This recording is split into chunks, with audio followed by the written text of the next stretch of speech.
Hello दोस्तों। तो friends, आज हमारा टॉपिक है सफ़ूफ़ साज़ी या पाउडरिंग। ठीक है, कि हम दवाओं को सफ़ूफ़ कैसे बनाते हैं, और या फिर इंग्लिश में कहें तो पाउडरिंग, या पाउडर हम कैसे बनाते हैं। ठीक है, तो welcome to my YouTube channel Unani education. चलिए फ्रेंड, शुरू करते हैं। ठीक, सबसे पहले हम करते हैं इसके इसके समझने से इस सब के पढ़ने से पहले हम इतनी चीज़ों का आठ आठ आठ टॉपिक है यहाँ पे, ये इन सब का सफ़ूफ हम बनाने का तरीका सीखेंगे आज। ठीक है, इन सब का पढ़ने से पहले हम थोड़ा सा इसके बारे में जनरल जनरल जान लेते हैं। तो मुख्तलिफ़ मुरक्कबात की तैयारी के लिए पहले दवाओं को बारीक सफ़ूफ में तब्दील किया जाता है। ठीक है, इस अमल को अमल सहाक भी कहा जाता है। जैसे मैंने पिछले पिछले लेक्चर में भी बताया था, सहाक के माना घिस, मुसहिक के माना क्या होते हैं, घिसने के होते हैं। ठीक है, तो वो वर्ड जो है इसमें इस्तेमाल किया जाएगा। ठीक है, तो क्या होता सहाक, इसको क्या कहता है, अमल सहाक किया कहा जाता है। मुसीक के माना घिसने के होते हैं, यानी किसी दवा को इस कदर घिसा जाता है कि वो बारीक सफ़ूफ की शक्ल इख्तियार कर ले। ठीक है, ये अमल हावंदस्ता, सिलबट्टा या फिर खरल के ज़रिए किया जाता है। किसके ज़रिए किया जाता है? हावंदस्ता, सिलबट्टा या फिर खरल के ज़रिए किया जाता है। ठीक है, इस ज़माने में जो अभी मॉडर्न ज़माना चल रहा है अपना, इस टाइम पे, इस ज़माने में बड़े पैमाने पर दवाओं को पीसने के लिए मुख्तलिफ़ किस्म की मशीन इस्तेमाल की जाती है, जिनको पल्वेराइज़र कहा जाता है। जिनको क्या कहा जाता है? पल्वेराइज़र कहा जाता है इस नए ज़माने में। ठीक है, इसमें खुश्क दवाओं को खरल या हावंदस्त के ज़रिए कूटा या पीसा जाता है। खुश्क दवाओं को क्या किया जाता है? इसमें खरल किया जाता है या हावन दस्ते के ज़रिए कूटा या पीसा जाता है। और तर दवाओं को उमूमन सिलबट्टा के ज़रिए बारीक किया जाता है। तर दवाओं को क्या है? सिलबट्टा के ज़रिए बारीक किया जाता है। ठीक है, कदीम ज़माने में, यानी कि पुराने ज़माने में, इलाज मालिज में इस्तेमाल की जाने वाली अक्सर दवाएं खरल या हावन दस्ते के ज़रिए सफ़ूफ़ की जाती थीं। ठीक है, लेकिन कुछ मखसूस दवाएं ऐसी हैं जिनका सफ़ूफ़ करने का तरीका मुख्तलिफ होता है, जो कि हम इसमें पढ़ेंगे। ठीक है, अब सबसे पहला हमारा पॉइंट है अर्द खुरमा। ठीक है, सबसे पहला पॉइंट क्या है? अर्द खुरमा। अर्द के माना क्या होते हैं? आटा। ठीक है, अर्द का मतलब होता है आटा, और खुरमा मतलब खजूर। ठीक है, अर्द मतलब आटा, खुरमा मीन्स खजूर।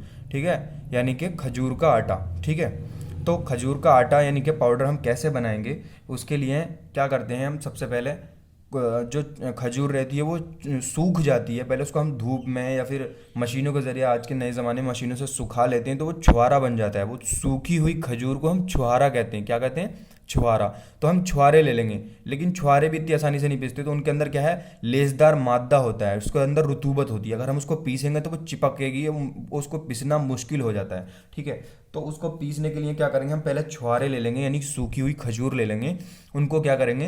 पहले उनके अंदर से गुठलियाँ निकाल देंगे। ठीक है, जो उनके अंदर गुठली होती है वो गुठलियाँ निकाल देंगे। उनको फिर जो है थोड़े छोटे छोटे पीस कर लेंगे। जैसे एक खजूर के 3 4 5 पीस करके हम उसको जो है तवे पे डालेंगे और हल्की आंच पे उसको भूनेंगे। ठीक है, हल्की आंच पे उसको भूनेंगे, या और किस चम्मच से चलाते रहेंगे, आंच देंगे और उसको भूनेंगे। ठीक है, जब वो पूरी तरह से सूख जाएगी तो उसको हम आसानी के साथ से जो है किसी भी चीज़ में, हावन दस्ते में या खरल में कूट पीस के जो है हम उसका सफ़ूफ बना लेंगे। ठीक है, बाज़ औक़ात क्या होता है, महज तेज़ धूप में रखने से भी छुहारे खुश्क हो जाते हैं। ठीक है, तेज़ धूप में रखने से भी छुहारे खुश्क हो जाते हैं। हम दो ही चीज़ों का इस्तेमाल करते हैं, या तो आग पे उसको सुखाएंगे या धूप में सुखाएंगे। ठीक है, हर चीज़ को दो ही तरह से ज़्यादातर सुखाया जाता है, या फिर नए ज़माने में जो हॉट प्लेट आती है लाइट से, उसको मशीनों से सुखाया जाता है, वो एक अलग तरीका हो जाता है। ठीक है, अब दूसरा हमारा पॉइंट आता है अश्क, मुकिल व रसूद का सफ़ूफ। ठीक है, ये तीनों क्या है? ये गोंद की किस्म है।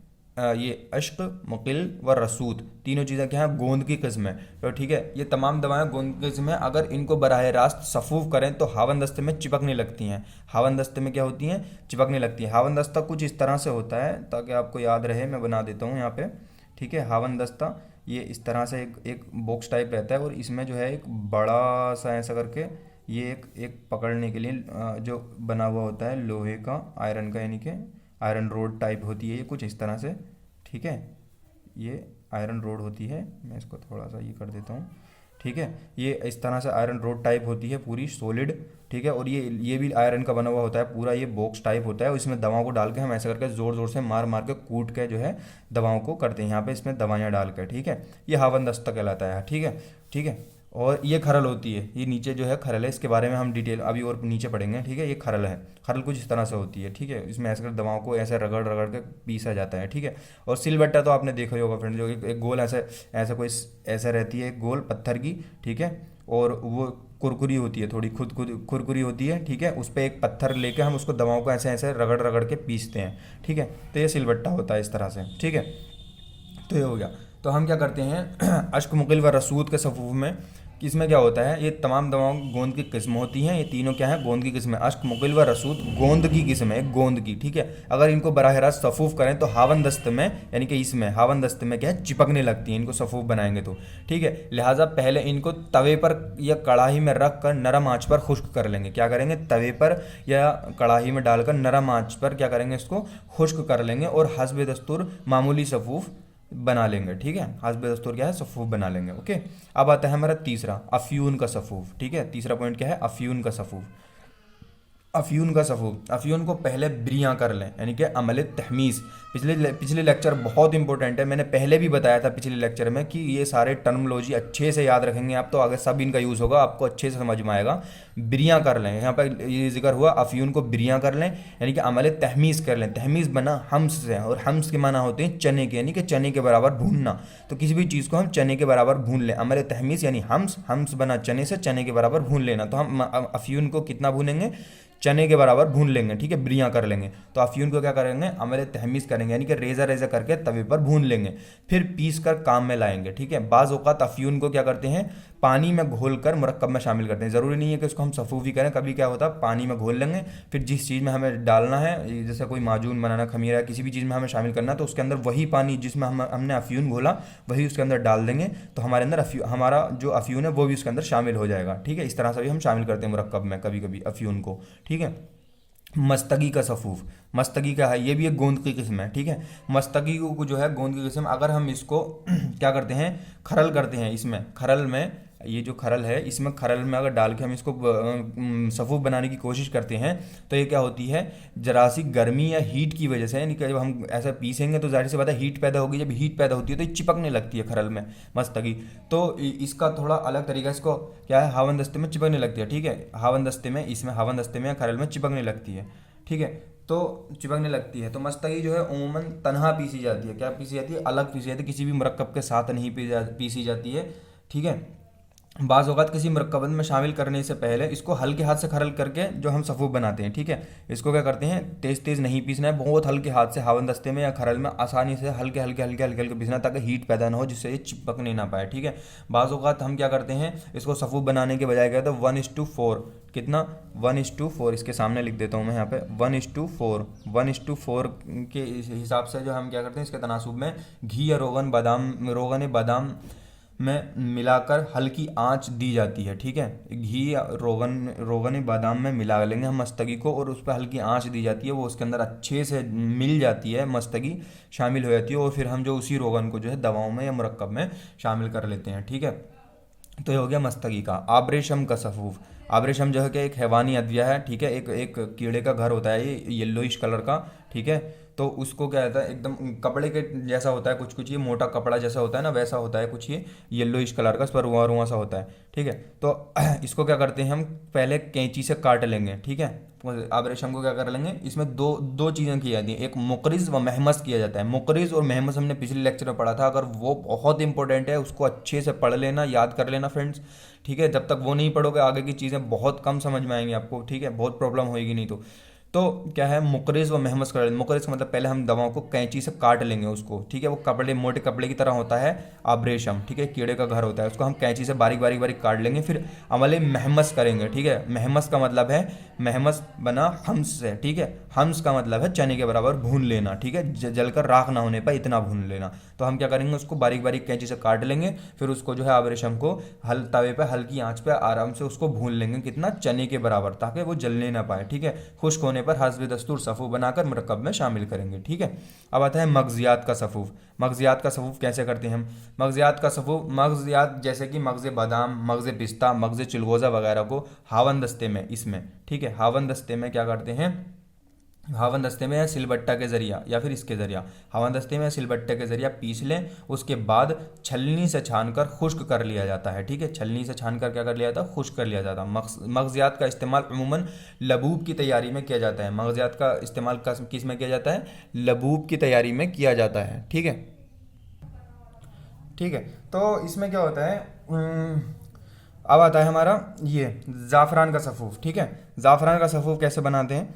तो ज़ाफ़रान का सफ़ूफ़ बनाने के लिए इसको खुश्क व तर दोनों तरीके से खरल करके शामिल किया जाता है। ज़ाफ़रान को क्या किया जाता है? खुश्क और तर खरल दोनों तरीके से किया जाता है। ठीक है, चुनांचे किसी खुश्क मुरक्कब जैसे सफ़ूफ़ात की तैयारी में ज़ाफ़रान को बराह रास्त खुश्क खरल किया जाता है। अगर सफ़ूफ़ में हम ज़ाफ़रान को शामिल करेंगे तो खुश्क खरल करेंगे, और तरल खरल करने के लिए ज़ाफ़रान को क्या करेंगे? अर्क गुलाब या अर्क केवड़ा में शामिल करके बारीक सफ़ूफ होने तक खरल किया जाएगा। ये जो खरल है इसमें डालेंगे हम किसको? ज़ाफ़रान को, और इसके अंदर अर्क गुलाब या अर्क केवड़ा डाल देंगे और इसको खूब खरल करेंगे। जब वो अर्क अच्छे से जज्ब हो जाएगा ज़ाफ़रान के साथ, तो हम जो है उसको निकाल के उसका सफ़ूफ और नुस्खे में शामिल करेंगे, इस्तेमाल करेंगे। ठीक है, तो ये हो गया ज़ाफ़रान का। इसको तर खरल भी किया जाता है ज़ाफ़रान को, और खुश खरल भी किया जाता है। ठीक है, खाली ज़ाफ़रान को ऐसे ही डाल दो, और फिर तर खरल करने के लिए इसमें अर्क डाल के, कौन सा? अर्क गुलाब या अर्क केवड़ा, दोनों में से कोई एक अर्क डाल के इसको खरल करेंगे खूब अच्छे से। ठीक है, फिर आता है हिजरियात का सफ़ूफ। ये बहुत बहुत ज़्यादा मुश्किल होता है करना हिजरियात का, क्योंकि हिजरियात जो होते हैं पत्थर,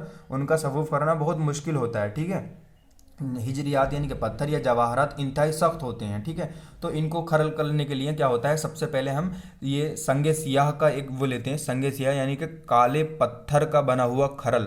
ठीक है, काले पत्थर का बना हुआ खरल, ये पत्थर का होता है खरल। ठीक है, तो ये जो होता है लोहे का होता है हवनदस्ता। ठीक है, ये और सिलबट्टा पत्थर का होता है, लेकिन वो अलग तरीके का पत्थर होता है, ज़्यादा पक्का वाला नहीं होता। लेकिन ये जो खरल के होते हैं बहुत पक्के वाले पत्थर होते हैं, जिसमें संगे सियाह सबसे ज़्यादा मजबूत वाला होता है। ठीक है, तो संगे सियाह में जो होता है, सबसे पहले जो है इसको संग पत्थर को यानी हिजरियात को संगे सियाह का खरल, ये हो गया ना संगे सियाह के खरल में डालकर उसको खरल करेंगे। ठीक है, अच्छे से खरल करेंगे। खरल करने के बाद उसको 100 नंबर की छलनी से छानेंगे। ठीक है, छलनियों का बैन भी आगे हम पढ़ रहे हैं।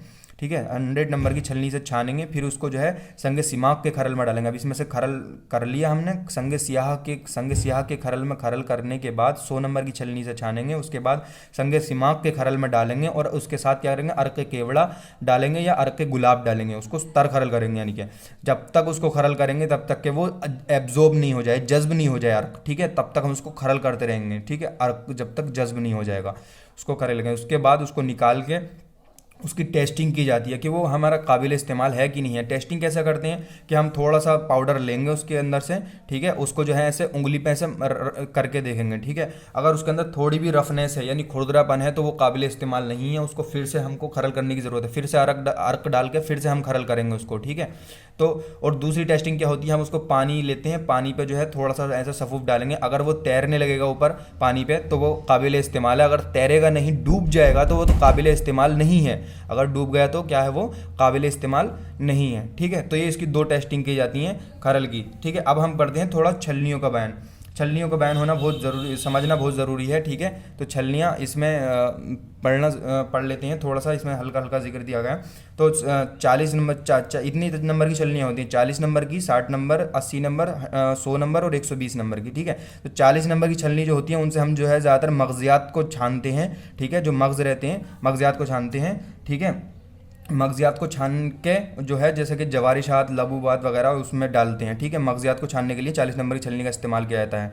ठीक है, और 60 नंबर की छलनी को छानने के लिए जो जैसे हाजिम दवाएं जो रहती हैं उनको 60 नंबर की छलनी से भी छानते हैं। 40 और 60 दोनों ज़्यादातर मगज़ियात को शामिल करने के लिए इस्तेमाल की जाती हैं। ठीक है, मगज़ियात जैसे भी रहते हैं। ठीक है, जैसे लबूब वगैरह बनाते हैं हम तो, या जवारिश बनाते हो, तो 40 और 60 नंबर की छलनी। ठीक है, और 80 नंबर की छलनी जो है वो 80 और 60 दोनों भी इस्तेमाल की जाती है। वैसे जैसे माजून या कुर्स या हब बनाते हैं हम। ठीक है, टैबलेट, पिल्स या फिर माजून वगैरह बनाते हैं, तो इन दोनों छलनी का इस्तेमाल किया। 60 नंबर की नहीं की जाती, वैसे ज़्यादातर 80 नंबर की छलनी का इस्तेमाल किया जाता है कुर्स व हब या माजून के लिए। ठीक है, ये होता है क्योंकि उनका थोड़ा बारीक सफूफ रखा जाता है। ठीक है, जवारिश का थोड़ा मोटा या दुरदुरा रखा जाता है, तो उनको 40 और 60 नंबर की छलनी से छाना जाता है, लबूब या जवारिश को। ठीक है, 100 नंबर की छलनी ये हो गया। ठीक है, 80 नंबर का। 100 नंबर की छलनी को जो है जैसे कि हिजरियात का सफूफ हमने जो अभी यहाँ पे 100 नंबर की छलनी का जिक्र किया था, तो हिजरियात को जो 100 नंबर की छलनी से छाना जाता है ज़्यादातर। ठीक है, और कुर्स व हब के लिए कुछ कुर्स और हब ऐसे होते हैं जिनको 100 नंबर की छलनी से छाना जाता है। ठीक है, 100 नंबर की छलनी से छाना जाता है कुर्स व हब को। ठीक है, ताकि उनकी जो है गोलियां बनाने में आसानी हो, ज़्यादा मुश्किल ना हो। ठीक है, 100 नंबर की छलनी से छाना जाता है। और 120 नंबर की छलनी का जिक्र वैसे इस क्या बोलते हैं सिलेबस में है नहीं। ठीक है, ये बुक में तो 120 नंबर की छलनी का भी हम पढ़ लेते हैं, ये भी होती हैं। ठीक है, इनका बहुत फाइन पाउडर होता है, इनको बहुत कम इंतखाब किया जाता है, इनको ज़्यादा इस्तेमाल नहीं किया जाता, लेकिन बहुत फाइन पाउडर होता है। ठीक है फ्रेंड्स।